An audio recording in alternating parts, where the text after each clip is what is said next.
belt.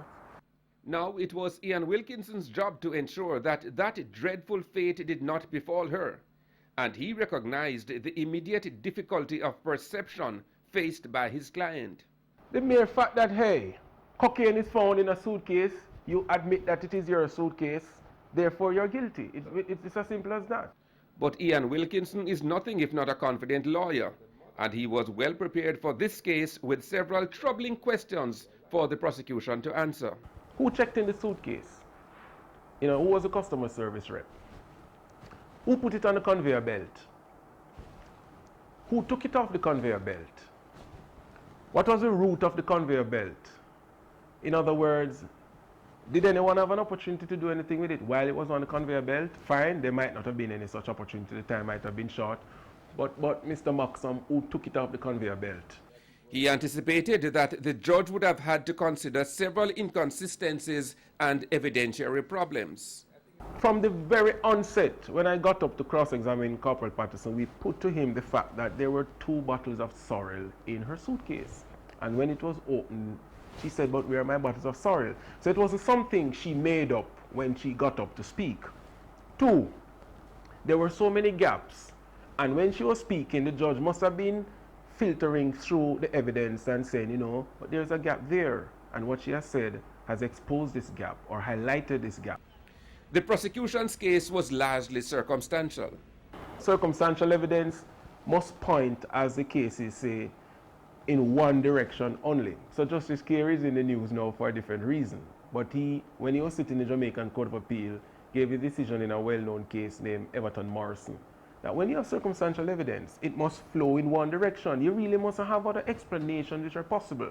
We were able to show that there were other explanations possible in this case, which pointed to people apart from, or possibilities apart from Mrs. Black Valentine.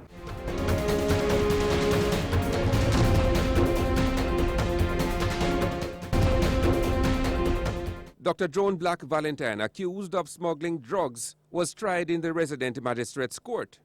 Now, the Office of the Director of Public Prosecutions does not generally handle cases in the RM courts, except for certain high-value matters.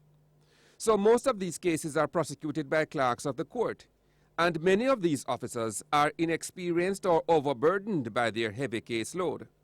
It's a problem that is recognized by the current DPP, Paula Llewellyn. It is a fact that quite a few lawyers who are clerk of courts are not on the experience curve in terms of where you would wish them to be. That happens. We have all been there. But it is not easy because you are expected to be prepared every single day in respect of every single matter. And it is the resident magistrate's court who handle the bulk of the work in terms of criminal prosecution. DPP Llewellyn says her office is willing to assist inexperienced clerks of court. She also acknowledged the importance of close collaboration between police investigators and prosecutors. It is absolutely vital that the police officer who would be the first person who engages with the potential suspect or accused after getting a report from the potential victim or the complainant. It is very important that the statement taking of the witnesses, that it is very detailed, that it covers all the particular ingredients, necessary ingredients, and that if the investigator is not too sure in respect of potential charges, that they liaise with the prosecutor on the ground and seek to have a discussion. So the prosecutor too has to use initiative, and when the matter is being prepared, if there is a gap on the face of it, they have to reach out to the investigator, and both the investigator and the clerk of court, the prosecutor, have to bring their particular people skills to bear in dealing with each other and managing the case so that the best possible preparation is made. While the police work closely with the DPP's office, ACP Les Green concedes that there is very little such collaboration between the police and the clerks of court. The problem with this is, as I touched on at the beginning, is the workload.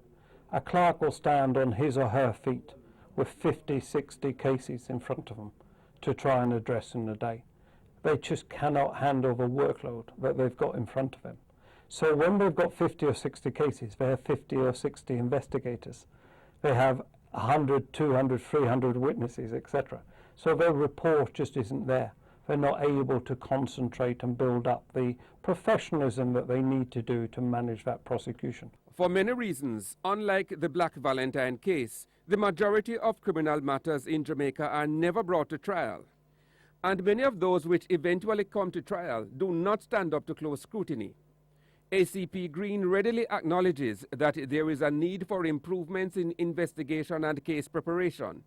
He wants the police and prosecutor to get it right from the beginning. We need to have a robust system that challenges the prosecution and really gets to the fundamentals of justice so that the innocent do not get convicted. But at the moment, we've got a system that allows the guilty to disappear and to be lost. I think a fundamental, good, effective prosecution system is one that, first of all, makes sure that the prosecution case is tested at an early stage by a value attributed to whether this case is going to be successful or not. After many tense moments for Dr. Black Valentine, the resident magistrate gave her verdict, not guilty. Her lawyer has high praises for the judge's approach, as in his opinion it was not an easy case to argue, given the history of similar cases in Jamaica.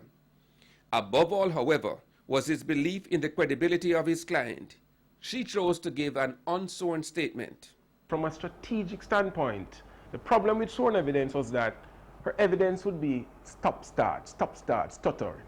Having regard to my assessment of her character, I felt that it was better for her to speak without interruption. That is the beauty of an unsworn statement. She could speak.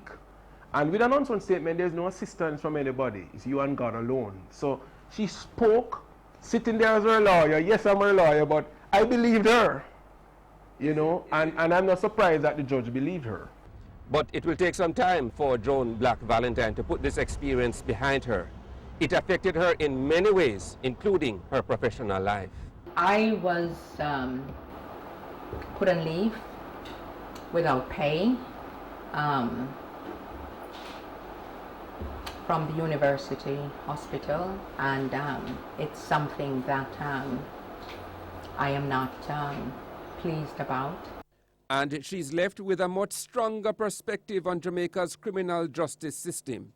It's one which she finds oppressive and bewildering. In Jamaica, and I say in Jamaica, you are guilty until proven innocent. And that is so wrong. Now she has a message for her fellow Jamaicans. I truly believe that this is greater than me. I believe that this happened to me because of the person I am.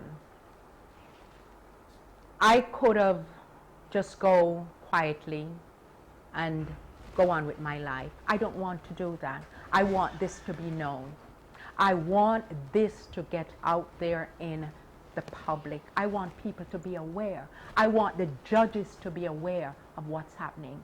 Not because somebody look, or because they can't afford a good attorney, or because they cannot speak up for themselves, or because they don't have support as I did.